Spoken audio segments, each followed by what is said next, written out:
આ constable 2016 paper છે. તમે એક પ્રશ્ન જો કેવો પૂછાણો છે, આગળ દેખાતો હશે. પ્રશ્ન એકદમ લલ્લુ છે, પણ એની સમજૂતી બહુ મોટી છે. એક ગુણ લેતા જાઓ, 1 મિનિટ વેઇટ કરો. ઘણા કહે છે કે આવું હું લલ્લુ સોલ્વ કરાવો છો, પણ એકવાર તમે આ સમજૂતીમાં ઉપર નજર મારો.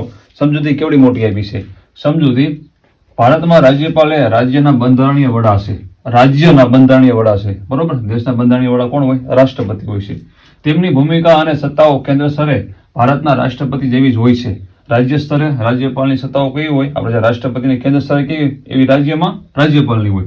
રાજ્યપાલની નિમણૂક ભારતના રાષ્ટ્રપતિ દ્વારા કરવામાં આવે છે. પ્રશ્ન સિંગલ લાઈનમાં પૂછી જાય કે રાજ્યપાલની નિમણૂક કોણ કરે છે? તો રાષ્ટ્રપતિ કરે છે, બરોબર.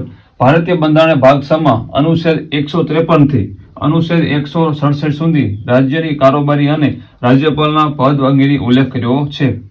કયા ભાગમાં રાજ્યપાલનો ઉલ્લેખ કરવામાં આવ્યો છે? તો યાદ હોવું જોઈએ, ભાગ નંબર 6 માં. સામાન્ય રીતે તેમનો કાર્યકાળ 5 વર્ષનો હોય છે, પરંતુ તેઓ રાષ્ટ્રપતિની મરજી હોય ત્યાં સુધી પદ ઉપર રહેતા હોય છે.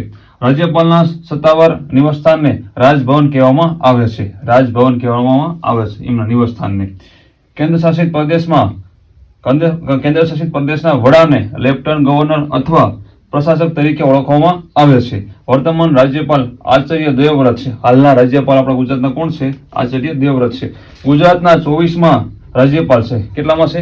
24માં રાજ્યપાલ છે. ગુજરાતના પ્રથમ મહિલા રાજ્યપાલ શારદા મુખર્જી. અને રાજ્યપાલની ટૂંકમાં વયમર્યાદા પૂછે તો 35 વર્ષની હોય છે. તો આ આપણા હતા રાજ્યપાલ. હવે બીજી વાત એ કરું, આપણી આ બુક્સ 4 લઈ લીજો. મસ્ત બુક છે, 3 બુક છે, ભેગા પેપર સેટ છે, ખાલી 90 રૂપિયા ચાર્જ છે.